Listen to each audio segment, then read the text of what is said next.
Hi കൂട്ടുകാരെ, എല്ലാവർക്കും സുഖമല്ലേ? അപ്പം നമ്മൾ പഴം വെച്ചിട്ടുള്ള നല്ലൊരു റെസിപ്പിയാണ് നമ്മൾ ഇന്ന് ഉണ്ടാക്കുന്നത്. അതിന് വേണ്ടിയിട്ട് ഇതുപോലെയുള്ള മീഡിയം വലുപ്പത്തിലുള്ള പഴങ്ങളാണ് എടുത്തിട്ടുള്ളത്. അതിനെ ഇതുപോലെ നമ്മൾ കട്ട് ചെയ്തിട്ട് എടുക്കണം. കട്ട് ചെയ്യുന്ന സമയത്ത് ഈ വലുപ്പത്തിലാണ് എടുക്കേണ്ടത്. ഈ ഒരു വലുപ്പത്തിൽ എടുക്കുക. അപ്പോൾ നമുക്ക് എല്ലാ പഴങ്ങളും കട്ട് ചെയ്തെടുക്കാൻ പറ്റും. നല്ല ഹെൽത്തി ആയിട്ടുള്ള ഒരു റെസിപ്പിയാണ്. എല്ലാവരും ഉണ്ടാക്കി നോക്കുക. അപ്പോൾ ഇതുപോലെയുള്ള 2 പഴമാണ് ഞാൻ എടുത്തിട്ടുള്ളത്. അപ്പോൾ നമ്മൾ 2 പഴങ്ങളും എല്ലാം ഇതുപോലെ കട്ട് ചെയ്തെടുത്തിട്ടുണ്ട്.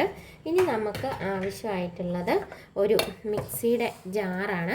മിക്സിയുടെ ജാറിലേക്ക് നമുക്ക് ഇതുപോലെ തയ്യാറാക്കി വെച്ചിരിക്കുന്ന തേങ്ങയാണ്. തേങ്ങ എന്ന് പറയുമ്പോൾ നമുക്കൊരു 1/4 കപ്പ് തേങ്ങ ചിരവിയതാണ് വേണ്ടത്. 1/4 കപ്പ് തേങ്ങ വേണം.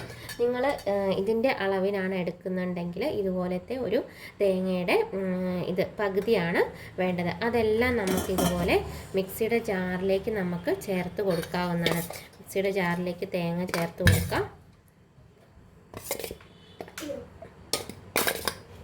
തേങ്ങയെല്ലാം നമ്മൾ ചേർത്ത് കൊടുത്തിട്ടുണ്ട്. ഇതിനകത്തേക്ക് 2 കപ്പ് വെള്ളമാണ് വേണ്ടത്. 2 കപ്പ് നിറച്ചെടുത്തോളൂ. 2 കപ്പ് എന്ന് പറയുമ്പോൾ 2 ഗ്ലാസ് വെള്ളം. അത് ഓരോ ഗ്ലാസ്സായിട്ട് അടിച്ചെടുക്കാനാണെങ്കിൽ അങ്ങനെ അടിച്ചെടുക്കാം. നിങ്ങളുടെ മിക്സിയിൽ എങ്ങനെയാണോ പറ്റുന്നത് അതുപോലെ അടിച്ചെടുക്കാം. അങ്ങനെ നല്ല സ്മൂത്തായിട്ട് അടിച്ച് 2 ഗ്ലാസ്സിലുള്ള വെള്ളവും ഒരുമിച്ചെടുത്തിട്ട് നമുക്ക് തേങ്ങാപ്പാൽ എടുത്ത് വെക്കാവുന്നതാണ്. അങ്ങനെ എല്ലാം അടിച്ചെടുത്തിട്ട് ഇതുപോലെ അരിപ്പയിൽ വെച്ചിട്ട് നല്ല രീതിയിലൊന്ന് അരിച്ചെടുക്കാവുന്നതാണ്. അങ്ങനെ തേങ്ങാപ്പാലെല്ലാം നമ്മൾ അരിച്ചെടുക്കുന്നുണ്ട്. അങ്ങനെ അത് തേങ്ങാപ്പാലെല്ലാം നമുക്ക് മാറ്റി വെക്കാം. എന്നിട്ട് അടുത്തതായി 3 അച്ച് ശർക്കരയാണ് വേണ്ടത്. 3 അച്ച് എന്ന് പറയുമ്പം 200 ഗ്രാം ശർക്കര എടുക്കുക. അതൊരു 1/4 ഗ്ലാസ് വെള്ളം ഒഴിച്ചിട്ട് നന്നായിട്ട് അലിയിച്ചെടുക്കണം. അലിയിച്ചെടുത്തിട്ട് അത് നന്നായിട്ട് അരിച്ചെടുത്തിട്ട് മാറ്റി വെക്കാം.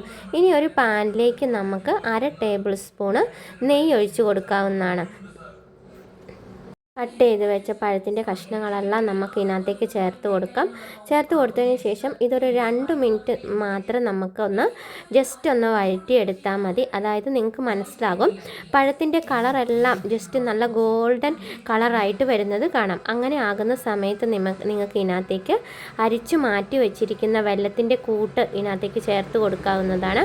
പെട്ടെന്ന് തന്നെ നമുക്ക് ഉണ്ടാക്കിയെടുക്കാവുന്ന വളരെ ഹെൽത്തി ആയിട്ടുള്ള ഒരു റെസിപ്പിയാണ്. എല്ലാവരും ഉണ്ടാക്കി നോക്കുക. വീഡിയോ ഇഷ്ടമായാലും ഒന്ന് ലൈക്ക് ചെയ്യാനും സബ്സ്ക്രൈബ് ചെയ്യാനും മറക്കല്ലേ. അപ്പം നമ്മൾ വെള്ളത്തിൻ്റെ കൂട്ടെല്ലാം ഒഴിച്ചു കൊടുത്തിട്ടുണ്ട്. അതിന് ശേഷം ഇതെല്ലാം കൂടെ ഒന്ന് നല്ല രീതിയിലൊന്ന് നമുക്ക് സോട്ട് ചെയ്ത് വെല്ലവും പഴവും എല്ലാം ആയിട്ട് നന്നായിട്ട് യോജിച്ച് ഒരു 2 മിനിറ്റ് യോജിച്ച് വന്നതിന് ശേഷം അരിച്ച് മാറ്റി വെച്ച് നമ്മുടെ തേങ്ങാപ്പാൽ ഇതിനകത്തേക്ക് ചേർത്ത് കൊടുക്കാവുന്നതാണ്. മൊത്തം തേങ്ങാപ്പാലും ഒരുമിച്ച് തന്നെ നമുക്ക് ഇതിനകത്ത് ചേർത്ത് കൊടുക്കാം. ഇനി തേങ്ങാപ്പാലും പഴവുമായിട്ട് നന്നായിട്ടൊന്ന് യോജിച്ച് വരണം. അപ്പോൾ ഈ സമയത്ത് തന്നെ നല്ലൊരു സ്മെല്ലാണ് ഈ റെസിപ്പിക്കുള്ളത്. ഇനി ഇതിനകത്തേക്ക് നമുക്ക് വേണ്ടത് 1 ടീസ്പൂണ് മാത്രം ഗോതമ്പ് പൊടി ചേർത്ത് കൊടുക്കണം. അതായത് ആ തേങ്ങാപ്പാലിൻ്റെ ഒരു പാത്രം ഉണ്ടല്ലോ, അതിനകത്ത് തന്നെ 1 ടേബിൾ സ്പൂൺ വെള്ളവും കൂടി ഒഴിച്ചിട്ട് നന്നായിട്ടൊന്ന് കലക്കിയെടുക്കുക. അപ്പോൾ ഈ പഴത്തിൻ്റെ കൂട്ടിലേക്ക് അതും കൂടെ ചേർത്ത് കൊടുക്കുക. ഗോതമ്പ് പൊടി നിങ്ങൾക്ക് അരിപ്പൊടി വേണമെങ്കിൽ എടുക്കാവുന്നതാണ്. പക്ഷേ ഒരിക്കലും പൊടി കൂടി പോകാൻ വേണ്ടിയിട്ട് പാടില്ല. ഇനി ഇതെല്ലാം അതിൻ്റെ ഒരു മധുരമൊക്കെ ബാലൻസ് ചെയ്യാൻ വേണ്ടിയിട്ട് ഒരു 2 നുള്ള് ഉപ്പും കൂടെ ചേർത്ത് കൊടുക്കുന്നുണ്ട്. ഇനി ഇതെല്ലാം ഒന്ന് മീഡിയം ഫ്ലെയിമിൽ വെച്ചിട്ട് ചെറുതായിട്ട് ഒന്ന് കുറുകി ഒന്ന് സെറ്റായിട്ട് വരിക മാത്രമേ വേണ്ടൂ. ഇത് ജസ്റ്റ് ഒരു 3 മിനിറ്റ് തന്നെ ഒന്ന് ഫ്ലെയിം ഓണാക്കിയിട്ട് നമുക്ക് ആക്കുമ്പോൾ തന്നെ ഇത് നന്നായിട്ട് നമുക്ക് സെറ്റായിട്ട് കിട്ടും. ഇതിനകത്തേക്ക് നമുക്കിനി ഒരു 1/2 ടീസ്പൂണ് ഏലക്ക പൊടിച്ചത് ചേർത്ത് കൊടുക്കാവുന്നതാണ്. അങ്ങനെ നമ്മുടെ പഴത്തിൻ്റെ റെസിപ്പി നല്ലതായിട്ട് റെഡിയായി കിട്ടിയിട്ടുണ്ട്. ഞാനൊരു കുറച്ച് കാഷ്യും കിസ്മിസും ഫ്രൈ ചെയ്ത് വെച്ചിട്ടുണ്ടായിരുന്നു. അതും കൂടെ ഇതിനകത്തേക്ക് ചേർത്ത് കൊടുക്കാവുന്നതാണ്. അപ്പം നമ്മുടെ കുഞ്ഞു മക്കൾക്കായാലും മുതിർന്നവർക്കായാലും എല്ലാം കഴിക്കാൻ പറ്റുന്ന നല്ലൊരു റെസിപ്പിയാണ്. എല്ലാവരും ഉണ്ടാക്കി നോക്കൂ, എല്ലാവർക്കും ഇഷ്ടമാകും. അങ്ങനെ നമ്മുടെ പഴത്തിൻ്റെ എല്ലാം നല്ല സെറ്റായി നല്ല കുറുകി വന്നിട്ടുണ്ട്. ഇതൊരു ഫ്ലെയിം ഓഫ് ചെയ്തിട്ട് ഒരു 5 മിനിറ്റ് വെക്കുമ്പോഴത്തേനും ഇതിനേക്കാളും നല്ലതായിട്ടൊന്ന് കുറുകി സെറ്റായിട്ട് കിട്ടും. എല്ലാവരും ഉണ്ടാക്കി നോക്കുക. അപ്പോൾ വീഡിയോ ഇഷ്ടമായാൽ സപ്പോർട്ട് ചെയ്യാൻ മറക്കല്ലേ.